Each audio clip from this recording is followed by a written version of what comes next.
Abonnez-vous sur Congo 24 TV, c'est l'église au milieu du village.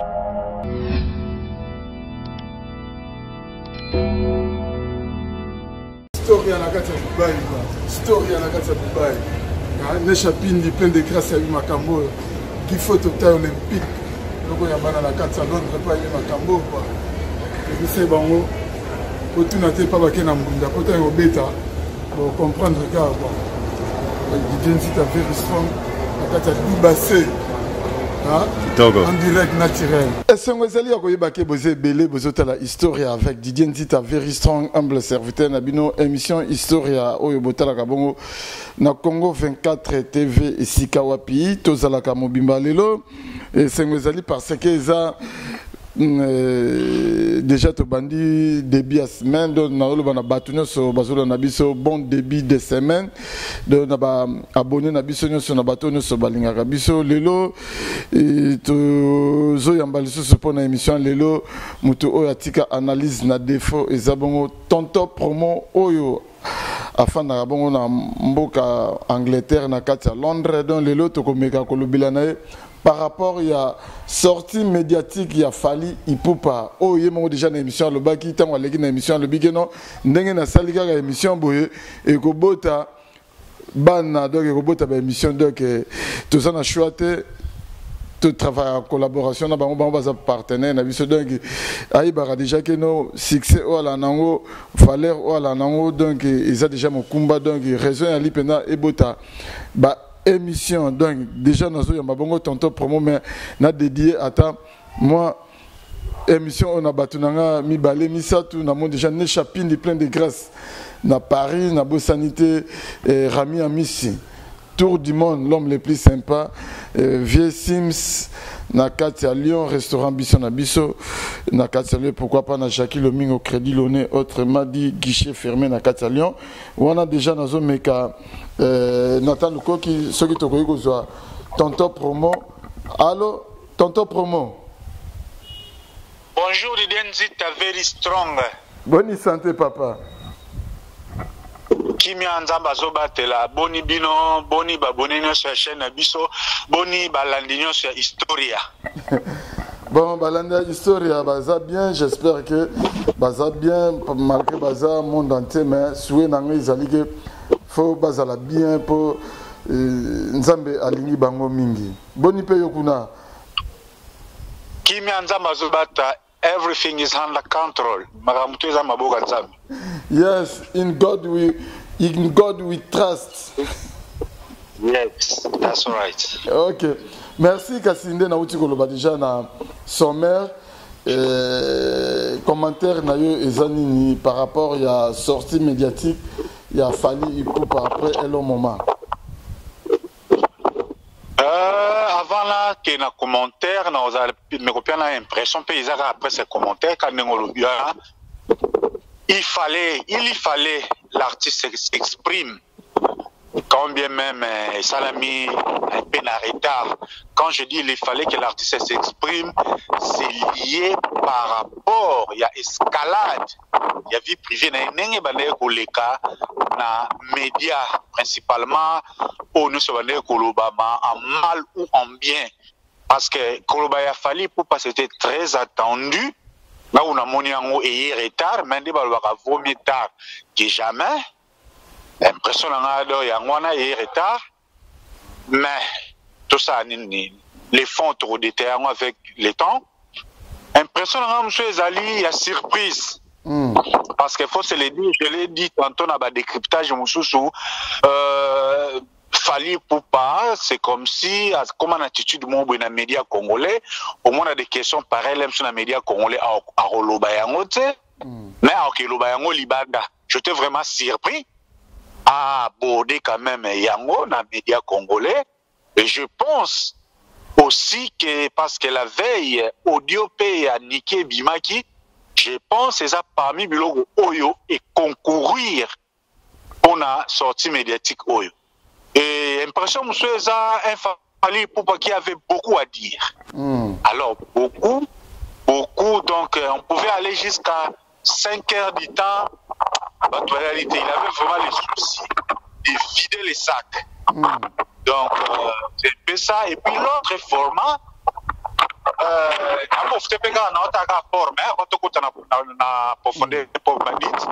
toujours en forme émission dans sa forme, c'était comme un Fally chanteur star du Warrior face à un journaliste Warrior qui voulait rassurer les Warriors et faire taire les ennemis.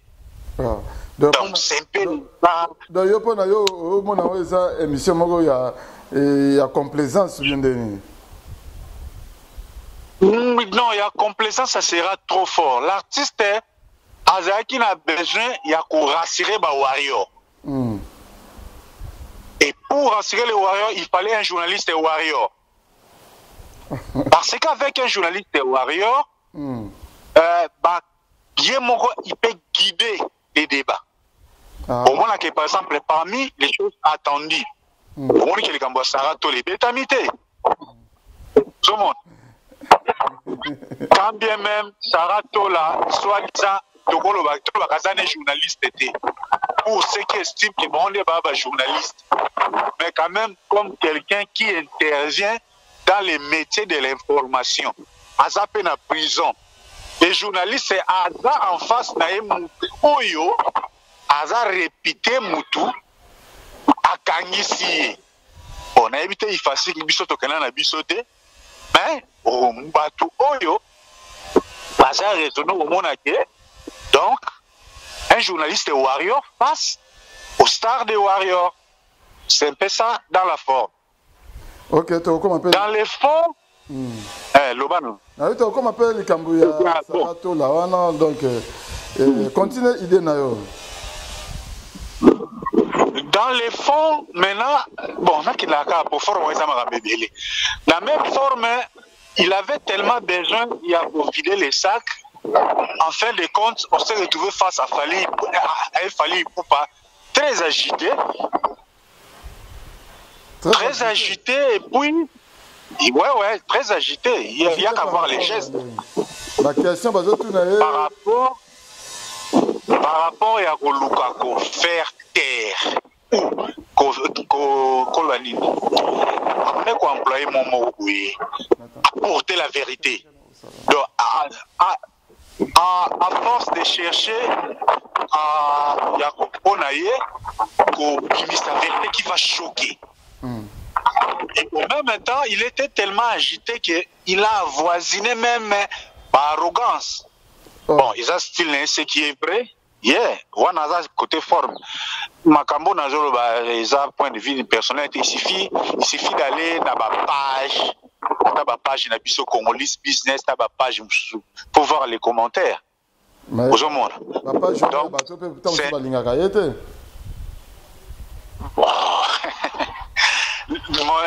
Mon cher ami, confusion, au moins ils sont dans le Kabolingo, dans les médias, tu risques au sala, dans le banon, au sala, ce qui fait crise, il y a sentiment, je ne sais pas comment les décrire clairement.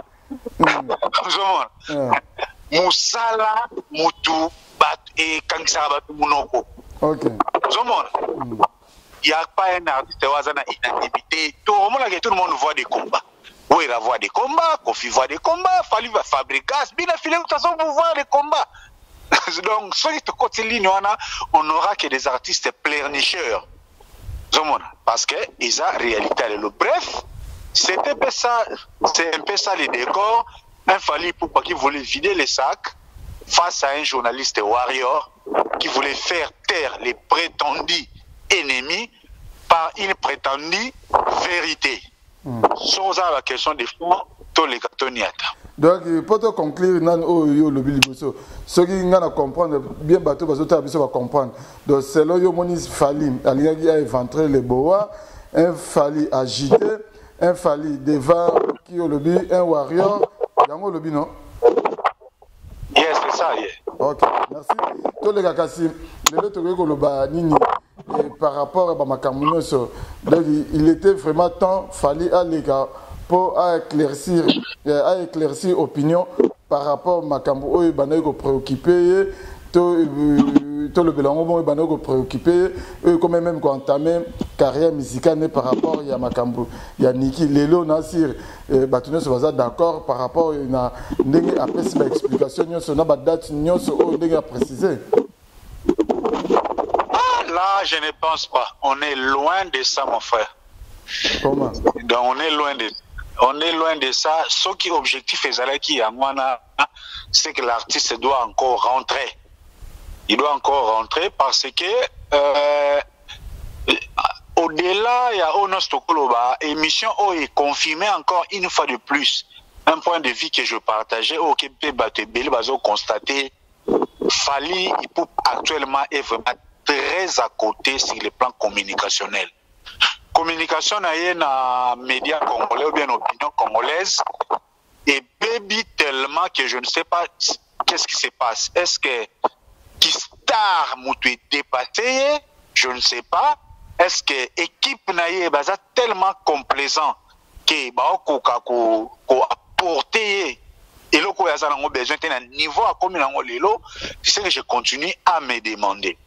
Parce que c'est que au Taliban fond, il y a les Cambouana.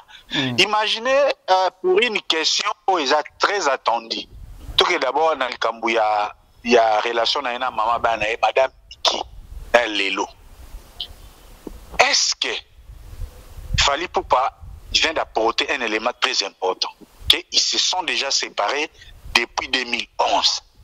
Est-ce que depuis scandale et banda, il fallait attendre plus de mois et demi pour aller à une émission? C'était un élément essentiel. Ça pourrait peut-être arrêter aussi les débats. Et surtout que si c'est vraiment la vérité. Donc, vous lisez comme si même lui-même l'artiste se plaisait. Que comme on est temps à Maka, peu importe les moyens, parce que comme père Mobongo, il faut savoir pas, il y a les capables de le bata, le mida, le barrier, sur autant la communauté micolana, ça s'engage, il y a mon père Fadel, le pas sous là, l'essentiel bata à Combonayo. Pourquoi avoir laissé malentendu et circuler, mais elle venir seulement, pour venir seulement dire que non, Nana, madame, Nana, maman, depuis 2011. Il avait tous les moyens. Faire une vidéo, comme on a page Instagram, donc les tonnes de nouvelles technologies et informations. Mais il y a le dit officiellement, mais officieusement, on dirait déjà pendant 2003, 2004, ce mémoire mais officiellement pendant 2011. Mais officieusement déjà, il y a officiel. Parce qu'il y a un moment, les débats, ils sont centrés sur ils sont toujours mariés. Aux Hollandes. Débat, il y a 2-3 semaines par rapport à la relation à Bango. Est-ce que Lelo baza séparé, mais légalement marié? Est-ce que pour fallait dire que baza déjà officiellement séparé depuis 2011? Il fallait attendre tout ce temps. C'est là où j'ai dit que même lui-même, l'artiste, pour les micro et banero, c'est Pélissaé. Donc voilà, ce qu'on a détaillé à la relation, il y a relation, ce qui entre 2000 et 2001, Boyadine à 2003, mais ça c'est, permettez-moi les morceaux, dans ça clairement, moi, ça va faute grave sur le plan communicationnel. Fally n'a pas commis une erreur, mais une faute. Il suffit de voir, Kaka, et il y en a moins à Boutama en 2005. Donc en 2003, Babo y en a qui déjà. Donc, ce qui est logique, na Oya Lobby, donc Madame Niki a porté un moyen qu'elle a qui 2 ans. Elle a qui 2 ans. Pour ça, au Kabul en 2003, comment moi on a Boutama en 2005? 1, 2, l'acte où est circulé l'Internet. Et que ce soit la vérité. Surtout le but, c'est contenter de livrer des mariages pour y imaginer Internet. L'acte, il y a un mariage, c'est en 2004. Wana siko au monde qui to comme il a des hypothèses. Soit c'est vrai, fallait en a raison, Bakabona qui na 2003, mais na 2004 ben ça là acte de mariage et c'est là maintenant et qu'on compte là sous Niki pour dire que c'est que Niki a l'ingakaye Parce que quand même ici bakabonaki, mais au APC Mukanda, andimi que passe la mariage en 2004. Bon, la première hypothèse, ou deuxième hypothèse, c'est vraiment faux. Fali Poupa n'a pas dit la vérité. Pour dire, il n'a pas dit toute la vérité. Oh. Et il a laissé tellement de zones d'ombre. Soit Zagi Mundele Melina Tongo a sali message. Excusez-moi, cher mélomane, j'avais commis des erreurs ou pas de patata. Dans Roson Assou après pour s'expliquer. Mais malheureusement, toi, Congolais, nous, on n'a pas droit au respect. Ben, on va avoir un superstar. Roson Assou, mais ça, c'était grave. C'est le plan communicationnel. Et puis, joie attitude. Vous savez, les lots communication, quand tu es une star, si tout professionnel, n'est pas pour pas revendiquer. Il faut aller au point sur le plan artistique, il faut aller au point sur le plan philanthropique, ONG, et puis il faut aller au point sur le plan image. Parce que les lots, comme il y a un concept. Tous en a tendance, tous en a environnement, tous en a baniama, tous en a homosexuel, ou a bisexuel. Donc on a une question générale. Ce qui est autres dans la légèreté, tu n'es plus ce grand artiste qui doit être au sommet pour battre balanda. Voyez comment Fally Poupa traite la mère de ses enfants pour dire son ex. D'abord, lui et son journaliste sont incapables de citer les noms de la dame. Je ne sais pas si c'est un péché. On a attitude au même bazar et Fally Poupa va même très loin pour dire que madame Niki n'est pas une vraie victime. C'est une vraie victime bazar na Goma, bazar ni bon bazo souffrir. Mais comment Fally définir la victimisation? Comment Fally définir les désastres? Il y a un viol physique, hein? Les habits envers les femmes, ils ont violé. Abuser d'une jeune fille, à Pessio Mukanda, au Tikio, qui est la vie pour comme star. Ils ont fait abus.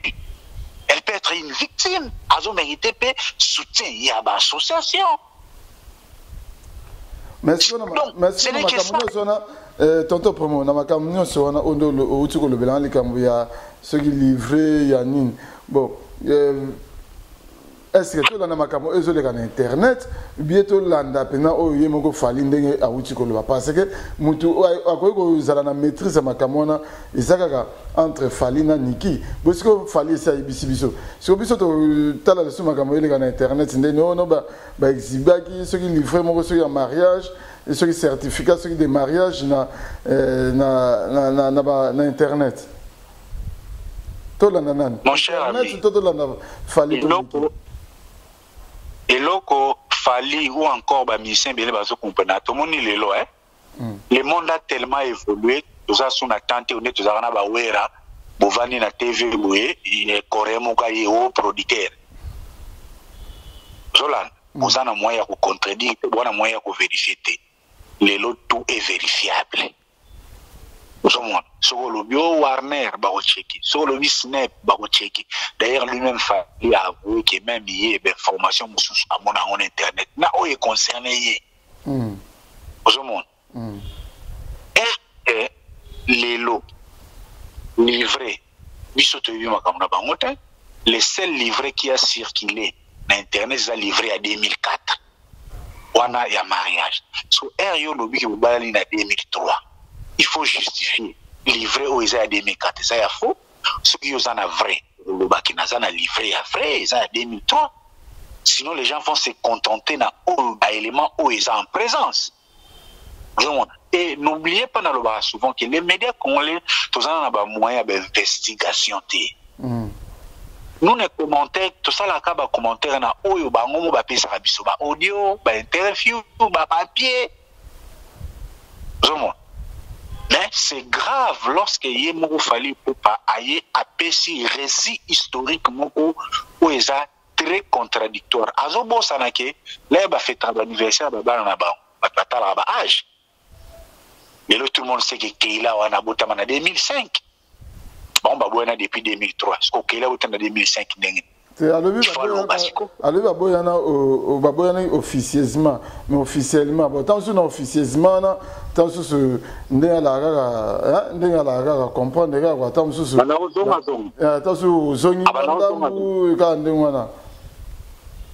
donc, si tel est le cas, que le jour est officieusement, le Bambalamon qui est depuis 2011. Et c'est là où maintenant que j'ai un mauvais traitement. Pour ceux qui ont un pour un sentiment. Mais pourquoi vous aurez un sentiment en public? Vous avez un que, ok, na gauche, ok, na droite, na habité, je ne sais pas, il faut expliquer tout. Vous avez ok. Bon, ceux qui ont oui, nalingana tuna kanga le bongo siko nalika mususu atakuti makamwana ezalaki o bazala bakabwana mais siko lika mususu pe kabaka tana lika o baninge bambela fali ke o niki azana zemi ya fali o ba so ba jimo to ba jimel o moni ke lelo pe ko le bake makamwana kutu ya ebi yangote so ke za zemi ya niki ya Maria donc il y a beaucoup de camarades qui sont vraiment innocents, ni de près ni de loin. Quand mon cher Makambazé Miwana condamné nanga falia batude. Quand tu na kota na ba débat na niveau anati. On dit débat oyo, on est même biso ba bilu tout ça réservé. Les autres obéta en politique est commis au-delà de limite acceptable. Vous avez est-ce que moi, normal, beaucoup ça la débat et j'ai mes amis en moto. Hein? Montoyer bara ne pe montoyer bara so moi ça de mesa moi si mon docteur na ye. Nani o ala biso et résultat ya tête ya grossesse et attesté que madame Nika Zanaze. Na bato bandolo bakazana se ba pouvoir ki ngote. Na bato bazo contredire balakisa ki pete au test moi ya docteur kazana zebité. Bon, fallait pour passer vrai. Yaza mutu amiye nenga tambolaka soka chezemité yele alobi déjà c'est bon a chezemité. Wana eza normal que peut essayer crédit na pour tant que mobali mais na réalité ya muki discussion ya débat ya zemi et si la ka er mwana botabaka. Ozomon. Oh, tant que j'ai mis en alipo. Tout le monde a basé des 3-4 tatats. So au cas où on est. So moi ça zané na zemta so gazo tchana ebilamba. Ils n'ont pas pouvoir on est. Ozomon. Donc il fallait temps pour y est-ce que ça na zem, hein? Et du reste c'est mangaza ya fali. Pendant la période où on se les restes c'est on va maquiller les gars ya réseaux sociaux. Maquiller les réseaux sociaux mais lelo tango monique mona mbali fallait à lebi pena que non et makambo nyonso ayebine bato ba sima nango do ti makambo zo bima nango butato mona ke bato mususu pe ba lo balo o monique lelo pe fallait confirmer que ils en a bato oyo baza na sima likamona bazoko instrumentaliser likamona. Bon, il faut la na communication aya ki alobi d'abord a koloba vérité pour choquer bato. Mais bah si occasion à la vérité à quoi il koloba ya ngote. Tout le banine, ils ont respect à public ou bien ils ont une certaine naïveté, je ne sais pas, ou bien peut-être style. Oh, il va payer, fallait azana ki wenge na kati na ye. Ah, c'est bien. Ah, il y a qui banda lunga longo pas le na longo qui banda lunga longo li courant à la vérité. Azarana ki wenge na repeso ba signe ya wenge oyo ezala pa fali. Ok. Wenge batanga komba mutu n'importe ko omate na TV. Yo soka jibe na wera batanga bakomba bato nyonso babeta ba histoire ba wenge wana tata na ba o ba jibe ba yebi na ba yo moni batanga bakomba. Album kuti yo mori tikala o mona jibe ba otanga rikoko. Osoka jibe lobi komba rikoko. Zomon ana wei aliza na biloko et puis de une manière ya kotika ka batu na posa pour créer buzz pour créer masolo pour si réellement il est vrai que tu maîtrises et tu connais ceux qui sont derrière Makambo, quand on veut résoudre un problème, il faut l'attaquer à cause. À cause. Soit, eza spéculation, babengaka bozo matsama en shit. Tala batuaza derrière Makambo. Ils ont un falité. Fali est très pris dans le studio.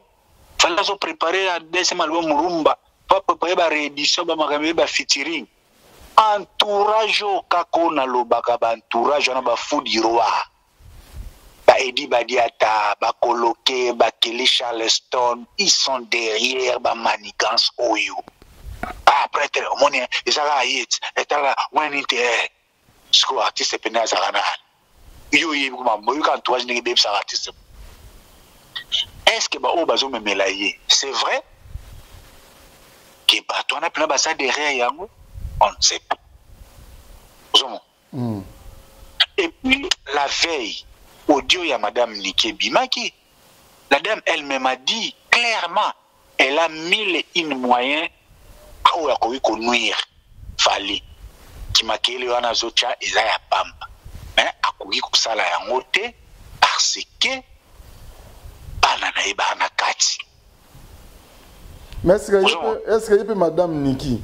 Ako fanda na été même pour le respect à papa banana yo lié que ba audio bimaka alika est-ce que ako fanda pe kimiate une précision de taille audio o uti ko bima eza teke na volonté ya madame Niki. Je pense même qu'elle est très mécontent dans moment oyo ndenge audio wana ebimi na internet. Mutu abimi audio wana ebimi à travers Sandra Kazadi parce que Sandra Kazadi il voulait justifier que Kofi n'est pour rien dans Makambo parce que audio a attesté que Niki Azoloba Kofi n'est pour rien. Or, le camp Kofi a estimé que ils avaient bien pour élaver Bako. Alors que Madame Niki et puis mon collectoriat trop développé. Comme il a degré de cryptage, c'est comme si l'attitude de Madame Niki est très mal compris par rapport à la visée où il y a sorti médiatique. Banini. La sortie médiatique, Madame Niki, pour moi, mal compris. Mal compris. C'est comme si elle avait compris. Vous savez, les Rosa au Botanasta, une star comme Fali, pourquoi qu'est-ce que ça va porter Makambo fonctionnaire? On a un style où il va vendre l'image de Kardashian, ça la quand même un peu à la mode, parce qu'aujourd'hui, tout le monde Madame Niki, il suffit à comment histoire sur débit à carrière, il a fallu. Ils ont livré au Tekama. Donc, le nom de Fali aujourd'hui, c'est un nom commercial. C'est comme si elle avait ses projets, où elle estimait qu'il y a un moment, il faut maintenant abîmer au grand public à s'afficher aussi comme la mère des enfants de Fali. Comme ça, le projet n'est pas. Il faut aussi lire. Au moins, que coïncidence peut Keina à sa chaîne YouTube. On peut s'en contenir. C'est comme si la pauvre dame a besoin à s'afficher bongo. Comme la maman de Keina, après lobby a dévoilé ce qu'il y a une stratégie médiatique. Même malheureusement, ce qu'il y a emporté, à Facebook, c'est qu'on a l'air Madame Tina Ipoupa Bimi. Et ça, qu'est-ce qu'on a mal compris. Azan a besoin de ça, la interview de l'Obanalba qui ont dernièrement, ou Azan a besoin de sortie médiatique. Les restes, ils ont peut-être tous abattus, ceux qui l'ont coûté à mourir, les camotos, na yo pour aller au bateau chargé, ou tantôt Azan a dépression mentale, Azan l'oukuta, infidèle, tout. On va même soit pour répondre indirectement à travers les médias où ils ont soutenir. Mais ça là, je ne pense pas. Les jours à venir vont nous éclairer. Au fait des comptes, c'est comme si c'est une histoire banale par rapport à tous les acteurs. Na Yefali, na Makamone, les journalistes. Donc, on dirait qu'il y a un besoin de faire taire les autres actualités musicales. Les Aïki Nakatiwana. Tout le monde. Donc, l'autre, tamsu idée là mususu donc makambo ezo kenega onde makambo pe to lo baneti o elega pa ya frère Mike Kalamba na ex madame na et quelqu'un n'est pas ndenge moko. Bon, en général, tout le monde près. Bon, na fond, ils sont différents. Pour Peniel, c'est tel qui est incriminé publiquement. Hein? C'est na Mike, mais c'est différent. Mais na Oyo, la Niki n'incrimine pas publiquement fallu, connaître un bon mari, mais ça par rapport à la position, guerre PC, des choses bazo et l'MPC, le bigan DG Kenda. Si elle m'a rappelé à la position Oyo, bon, na y'a comprendre pas fallu, na le bango mingi, l'air aux moi si ex, l'année résout malko la zoua, il faut à la peine attitude, Oyo, ils ont rassuré, maman bana obozana. Donc, c'est bien. C'est un peu ça, c'est comme ça que je lis les choses. Ok. Voilà, tu as poussé en abisso pour tout aussi en abisso, mais lelo, n'importe quel fallait à l'uban ébiquer émission mon basala gana ba Franck Stemay, ba Demer, ba les pharaons, Thierry Mumbaya. À l'uban que non, oh union sur comme il vie privée n'angai, vraiment ils ont de dépasser ba limite donc. Au pour la vie privée na donc mutuku tako megate le loto loba yango sarato lazo futa l'identité est very strong mon cher ami pour être honnête avec vous bisognos nous avons un droit à honneur franchement ok ata kutu mutuango toloba ke aza o mutu apus ata mutu apus papa bokilo na yeba tikela ga ekiti. Donc, réputation, honneur, et le gros, puis respect à vie privée, tout le monde côté à coquille, qu'on s'épelle na yango. Na makambo, il faut être honnête, dérapage, qui de part et d'autre. Na bateau va se soutenir Fali pour incriminer Niki, il y avait des dérapages. Na bateau, peut soutenir Niki. Pour incriminer Fali, il y avait aussi des dérapages. Fali à l'obara likamana ba émission, Fali à l'obara teke a même en la justice. Abara qui a aussi la d'une manière d'une autre. Oh même mais là ba oh tina l'obara qui Fali à la communication il y a bien été dans médias congolais. D'abord élément. Je suis même surpris nettement personnellement quand j'entends que Sarah Tola a arrêté. Plainte, j'ai outil quand Fali, je ne sais pas trop est-ce que ça nana quelque chose mais il fallu confirmation pesant non que ceux qui venaient à Fali donc où tu le bagarre on a donc bateau tâtonner parce qu'on dit en principe assemble lelo peut-être qu'on va plaigner na lelo. Déjà communication les alara bien té mais ce que lelo ayé attendre à compte la justice vaut mieux ou toi fundo kutuna l'état qui a canon informel au soit canon informel donc mutalobia se rendre justice yemoko a na mesure au l'état aux ana ngote ok yo au fingi vie privée mais au ya boine tipso na ba poto ezalaka ne tipso na ba poto biso kutu ba toto koli au meka jamais ko wela moi sina jeune garçon puis au sambola Rozo apena tonga sidi pena ba beto na nzela okomi paralysé. Donc iloko wana ba règlement des comptes c'est l'équipe justice. Moi je préfère couper les cananzela ya justice que et les canaba nzela ya règlement des comptes. Mais parce qu'on a ce qui est pour occasion toi aborder kanenge Sarah toi la hasard était pour na makambango. Ça démontre du moins une fois de plus que l'élo ba état des droits na ba droit de l'homme ba toyoka na ba TV ba bla bla bla bla donc eza musika ya musika banda loti na lifobo o sanga to la kaka na ba même fait soit za ina poto alingala na prison te donc mboka na état des droits eza musika moko na ibsibino. Donc, il y a aussi un par rapport à la prestation de la justice. Parce que, pourquoi au moins ba infraction et ça la mara chaque jour na moment où toujours ba infraction ça la mais ceux qui ba la ba infraction nyos ba plusieurs étoiles à niveau politique moko ya répression et ça va toujours en tenant compte il y a ba degré avec fraction il y a ba tout par rapport déjà sur le plan même quand état d'esprit le pays a déjà évolué.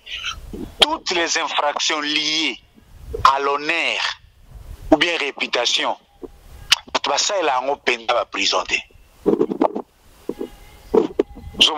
On considère aujourd'hui infraction. C'est ça, yibi mutu eloko, botele ndaku propriété, et sokisi mutu, elle est plus grave, bomi mutu. Parce que, et si Kalobi, Faiba Zalatana, Willy Bakonga, Ayibi soit disant bongo, na kuluna moi, Bomaki Moutou, Boyeko et tout fait sous Cacho, parce que ça a tout là. Alors qu'il y a d'autres moyens pour les acquis, ceux qui vivent pouvant me dire, pour qu'il n'y ait pas de dommage et intérêt, la réparation, pour qu'il y ait une justice exigée. Que chaîne wana et la vidéo wana na chaîne wana ceux qui va confirmer on y va moins le comment na ba état de droit ya ngomo na ata biso awa bosala mutu bozo swana to bien lungwa kuna mama na yo policier pas ko le katali mais beta ka likofi osomona donc nazolo bate qu'il faut encourager les gens ba ke eza babilo moko tonisa ba cacho pour rien et puis ba code oyo ya kukangaka mutu vendredi pour lundi babanda ko attendre ye nyonso ezola c'est une justice pourrie magistrat ko sambisa bopito ba incendie ba ambulance et ça va service ya l'état o ekata na ate ya ba pays ya tout normal ekata na ate procureur soga zate ba substitut procureur bazalaka soga zate ba donc l'état a soukate donc mutu moko avandi na prison avandi aza arrêté pour 2 jours 3 jours procureur a été donc bref je disais arrestation oh ezaka ya sarato la tina neka esale maka ezolakisa ke mboka neza musika na ba état de droit na ba droit de l'homme par mbebele belé donc preuve nango au mona ke batu oyo bakoteli fali lokwa ba na poto bango tena so ba finga pe donc poko finga ngeza no presse ba même mesure bango nyonso ba parolaka ona ke bango nyonso ba kalamade parce que a oye la dele ba bêtise wana ya pamba te ya te ke mutu moko ba to police moko boye et pona bango eza shida ozomona non donc bref c'est ça mais ça parce qu'on a qui na fond est-ce que Sarah Tola zo mérité à Kende prison? Non, le bah oui et non. Oui, pourquoi? Oui, parce que à un moment, to comme na posa, to le banini, to assainir les médias na biso, quels que soient les problèmes. Ata to ke ba ifacilité, ata tout ça c'est unité, mais na bon sens. Hein? La télé reste la télé. Parce que tu vas vendre yom tozo et mettre ozo ko pesa bango. Qu'est-ce que vous donnez aux gens? Laisse que vous donnez aux gens, quelle que soit la réalité, quel que soit besoin et la vérité, vous êtes tenu comme moto azo véhiculer information, qu'on observer certaines attitudes. Éviter de tout ça là, yo, ceux qui va monter ça débordé, ceux qui ont dit qu'on a montage, éviter. Il y a même dans les médias traditionnels, ça la live T. Parce que beaucoup des émissions, et ça l'a préenregistré, ça va qualité et les classiques après. Bon, Tokoko ta makamon a fonté to remuer la plaie. Sarato laza déjà ici kaya pasi. Toza ba chrétien, toza ba bantou, même Jésus a loba. Jésus a condamné mingi, montrer à la prison. Ou que l'hôpital a été Jésus a loba à mais est-ce que concerne nos groupes ça ba musicien, surtout ba musicien parce que ma Cameroun ça le maming et pas ba musicien et puis et pas ba chroniqueur, ba journaliste.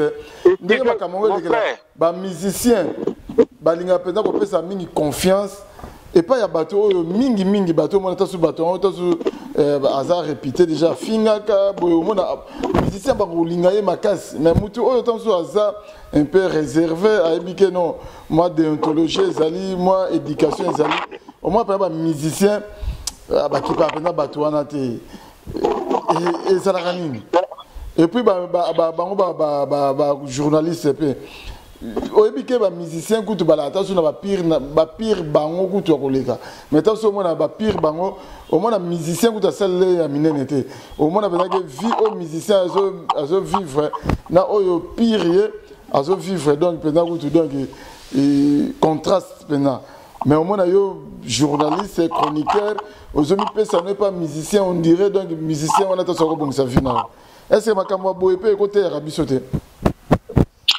oui permettre de joindre question na yo na deuxième volet réponse na ma ba qui ça to la salima be oui et non dans le sens que la deuxième partie na roloba vie privée c'est vrai et ça natura vous allez protéger journaliste il faut à observer vie privée mais vie privée à star et ça la vie privée à mon souté lorsqu'un journaliste vient à la télé azoloba ndakuya un musicien azobimisa livret de famille na ye azoloba sikala na batanga peut-être comment violation de la vie privée justifiée. Et ça justifié par devoir et information.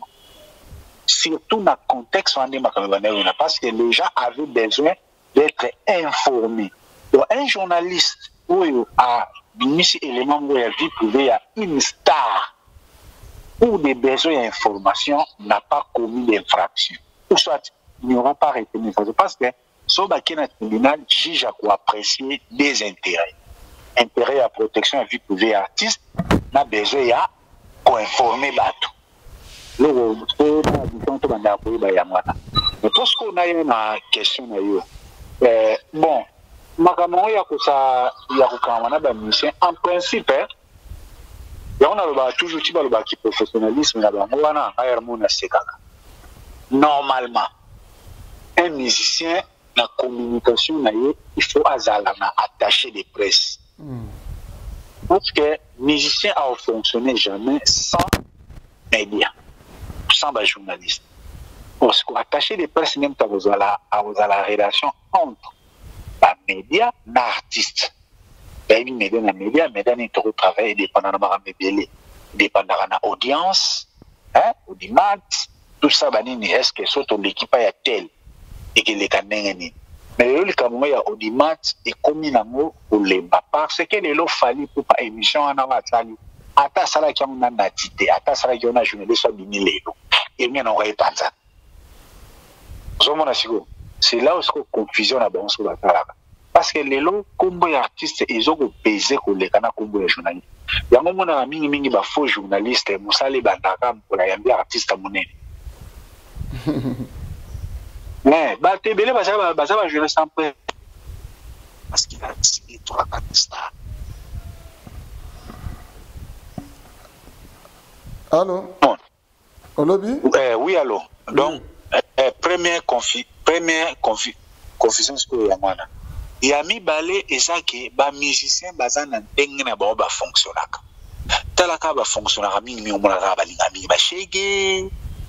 Ilisanga ba net kabandumba comme ça na bango ba mission ekenda kana moi côté monde ba mers et ça moi na contre-temps scolaire sous aye et pas journaliste nous l'aime pas journaliste sous zo ba makambo leki tellement likolo a mon trop logique ce que ils ont senga ndengo ba petu na o ba lingaka et ça ba fille o bazala ki lobe ba na ko entourer bango o l'aime ba na ko utiliser ba na makambo ebele ali ba ina bango ce qu'on a média yango mona ka bango ba linga ba journaliste wana makasi parce que na milieu ya musique qui za petit musufa kende abimana musicien musufa za pas comme ça ça spirituel vous mona parce que ba twana ba basi wana ba sape ba kota pe ba makambo ebele donc Donc, bref, monde de la musique, c'est une réalité, quand même, et c'est un mais, comme on a respect à médias, c'est simple. Lorsque Moutou a joué. Média, il faut se respecter. On peut pas respecter. Pour jusque là, ils ont un journaliste, mon côté, ici à Kangisa, artiste, mon quoi. Mais tu as combien de journalistes ou déjà artistes à Kangisa? Donc, faiblesse, c'est pas un mon. Oui, justement, parce que yango mona atanta to bitumba to zoluka to sala na émission boye o to lo bake to kotombo la culture mukolo biso moko to kolongola complexe. Vous avez les mal quand vous avez des journalistes fanatiques et artistes. Alors fanatique. Et puis fanatisme est comme ça va mouto avec. Notre quoi a fallu sur la lobby 1 plus 1 égale 3. Tout le temps, la classe égale B. Mais il y aura des gens qui viendront défendre pourquoi il fallait dire 1 plus 1 égale 3. Aux hommes, les mal, il y a fanatisme. Bon, fanatisme, est-ce qu'ils ont coaché journaliste aussi qu'il y a éthique et déontologie? Allez, moi, j'ai respect dans les artistes. Surtout que ça les a payés, aux a payés au prix de l'artiste. Natala qui on a Prince Bakalit. Azo sepe la a aucun des voyages na Kofi Olomide. Ce qui n'est pas mal. Mais aux hommes, on a été sur les arrêts qui voyagent au Cléboa.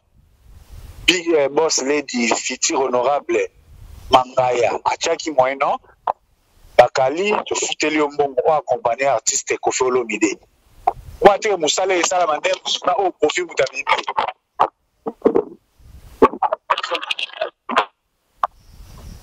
Allô? Oui, allô, nous sommes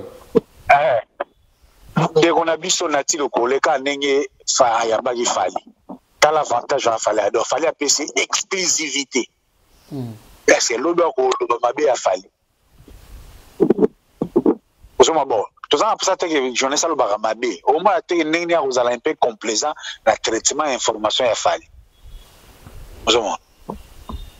À part exclusivité, ce qu'il fallait, on a album à Rumba, le collé, il y a 3-4 combos. Il y a la solo dans le Aujourd'hui, les journalistes ont comme complaisant dans le traitement d'information. L'Union soit les autres salariés, donc, mais toi, on a choisi la plus belle fille du monde, ne peut donner que ce qu'elle est là. Ils ont magam tokuti et outil musique, à toquer na TV, n'importe quoi, condamnation, coupage banni, tout, mais choix exact. Yango Zamba Sunga, faut toujours travailler. Les musiciens aiment souvent là où il y a l'audimat. Ou bien audience makasi. Et si ka audience c'est ça, ato zano libo mato za nengeni. Ici à Goya, on souci un musicien, message naie et comme il a battu belé. Il y a un moment à Sikoyo. Et nous on a caté, on a Sikoyo, ba fille à internet, on a bon ba na ba partage baza moi si. Arrose na tikitolo na pendant 30 mois 5 minutes. Ba travailler belé, nous on a mon ba ya na nene na ba chaîne wana. Allez, bon, on peut voir les canaux pour passer à ma solo. Mais les lots qui est comme qu'il y a maillé, quand on est un artiste, il y a un grand véga patron d'internet, il faut toujours s'entourer dans l'équipe. Il faut maîtriser ma bébé. Ok, c'est bon, on a vraiment tout comme une ambition à Souka, mais au Korigo Lobanini, la monipe au peut insister, moi polémique, moi, fallait pour pas un passage dans le Belaga, le Bigeno. Bientôt, à la musique congolaise, Autotine. Autotine, la publication déjà, Autotine, pour faire les instruments, la musique congolaise, et après, dans 5 ans, nous va emboîter les pas. Côté M. Pélamoni, plus 10, tata m'a pas assez le scrum, à poster. Na Instagram à ce cas à l'obligation fallu faire une classe parce que autotune ils a instrumenté et puis ils a effet et puis déjà ATP image moko oyo inonce bi azo beta concert moko oyo utilisation effet wana ya autotune yoko lobanini nana zana raison nana zana tort maramwana ya ba polémique na ba point autotune nini boye déjà facilité mais kuto kata songenité ce qui est vrai nga personnellement nga na moni pas ya fali mais si y a une information non zolo ba ki nan babi non si bien utiliser en kala ouais fallait le big dans 5 ans au monde na Congo batunyo so ya zo ya na ngo déjà mais dans 5 ans au monde batunyo so bako emboîter les pas mais bon autotune wana donc les caméras autotune wana fallait le baiser instrument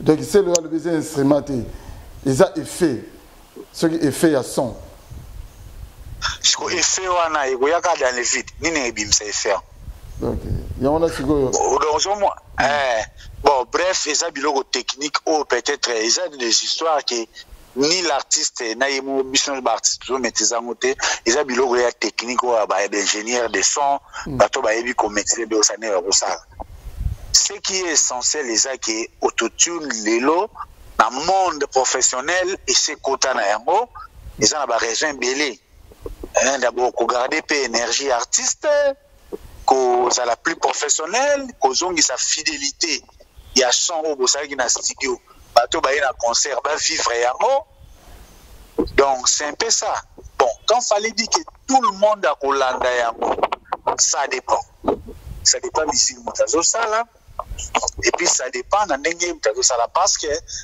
et là si tu parles ça mango na le bazo beta musique internationale répété international c'est ça mango na beta na ba mama na ba festival amona fait ça mango na zone ya tabarumba goga musique sans tout ça mais ça en plein autotune était ça dépend ce qui est vrai et ça mingi surtout côté la musique urbaine parce que la musique urbaine wana ezana makamba ba effet belé déjà ba beat wana ba biloko côté composé par un guitariste abeti boy tendendende et c'est le qui uti na ba clavier ba composé par so pour reproduire yango sur scène ni guitariste ni clavieriste à reproduire effet wana imagine ande mo boche qui effet ya mulange parce que lo mo ezota tete so bobeta wana ni tete wana faut tout et reproduire le réseau un peu professionnel surtout la musique urbaine donc on les a débat biso to ba journaliste photo élevé débat depuis que ça la polémique mais autotune les a professionnel mais ils sont pas forcément donc ça photo kota le subokila to que ne pena to lukamo to ye bango lisusu autotune pena de photo ye bango lisusu na mozindo nango quoi pour photo ya wana zalega to ndeto sala ga émission bo et ça en software et temble on mallette software j'ai l'eau mais ça cher ce qui veut juste que les gens cher et même à taille mon fallait je ne pense pas ça maîtriser quoi utiliser en repos il faut peu moteur quoi utiliser en aïe ba quoi utiliser en donc yango zo mona peut être fallait zo linga déjà taba fikine beta mapo faut avoir temps à se familiariser nango lisusu parce que so pe bo réglango bien te fait les carapé trop so pe ça trop donc ça makambe belebe OK pona lelo na moni chikicha merci ndeni toujours à système émission urbaine ou bien de émission urbaine kaka yo bika mutu na ngana linga kazanga te soka ye sa leki na ye nga esili nango na zana musique ibele na oya barumba na ozongela mabanga ozongela mabanga donc lelo na si batune se va comprendre par rapport à makamoni surtout lobby quoi donc ne bike semaine to se ko silate poto banyo kaka na tonto promo ne bike tonto promo so ki eloko moko bimi na si to kozanga te ko lobela même avant fin de semaine nzamba pesaka tanka kana disponibilité amakasi kaka on est motivé pour servir la culture congolaise. OK, merci. Donc pendant dans le basus merci na tonto promo oyo to partage ki na ye mutatika analyse na défaut donc alongo ne makamba analyse wana comment na décryptage donc merci encore une fois na na Luzon Ombata second hand shop na kata Cape Town tonton Zita petit frère propre na kata Cape Town David Kandem na Cape Town na bosante Boliwembi mon ami personnel na kata Jobo na Lei Moussa motema Dudu Mulanga mutoto ya mama na kata Paris na bosani binote viena di mise na kata Diblin qui photo taille olympique noko ya bana na kata Londres Henri Mwaka motema Yolande photo mama yoyo mama kuluta bana na kati Anvers Nesha Pindi plein de grâce na kati Paris donc Zéphirel Yanjana Chine na Bosaniote ya Yangoma ya Miraïsa na kati Chine donc vraiment ceux qui bossepela qui na décryptage oyo bolobi merci bongo na Nathan Luko qui autrement dit bébé Bouchou na sima caméra na montage na moni pekakaye tokutani bongo prochainement à suivre. Merci. Historia, li solo ya litoite o, kasi ya bilili, toko mona, toko tala, elengi, monde entier. Bon, naina nga na tembete, to sala wenge na tembete, wenge zalaki lokola loisir, ti e comme ma profession. En tout cas, la Kamwara, donc, Makambo, Tolobela, Tolemba, musique congolaise, c'est ça qui est ghetto, c'est comme communautaire. Et qui dit sous on a plus bas niveau, et comme communautaire. Il y a un autre bunda, poto, bimsangon, on a la communauté, on a la ghetto, tous un disque d'or. Inch'Allah. Allah Akbar. Le Kounia, et si là, c'était le Kounia, le Pananga, tina francophonie, vous voulez que problème ezate. Na robeta ta francophonie na poto. Ata francophonie, nous avons créé. Déjà, comme moi, nous avons ça et outil na papa Wemba. Au mon côté, autozo outa déjà. Je veux dire, si aujourd'hui, nous avons ça c'est grâce à Ndiembo et à tout le monde ça chanté par papa Wemba. Historia, Historia avec Didier Nzita. On remercie Soussou. Ouera son droit de la forêt. O Léona Minito Didier Nako Saote, ba miseno somona bayara ba lobarawa. Passeport à Liboso. Ouera mtabi misela biso. Soso liboso pa babo nanena ba fête yamso ba première communion. Dabo e ba gewera to liango soso musaka mampata mutalamba ka ba musicien omona rana ba fiba misapina maboko na makoz dans le tout puissant Nzambe mokonzi ye mutasala ga ba destin e ba geyo za journaliste comment ke pe ba Dubai pam pam ba journaliste bele pe ba zokene kasangulu pamba pam.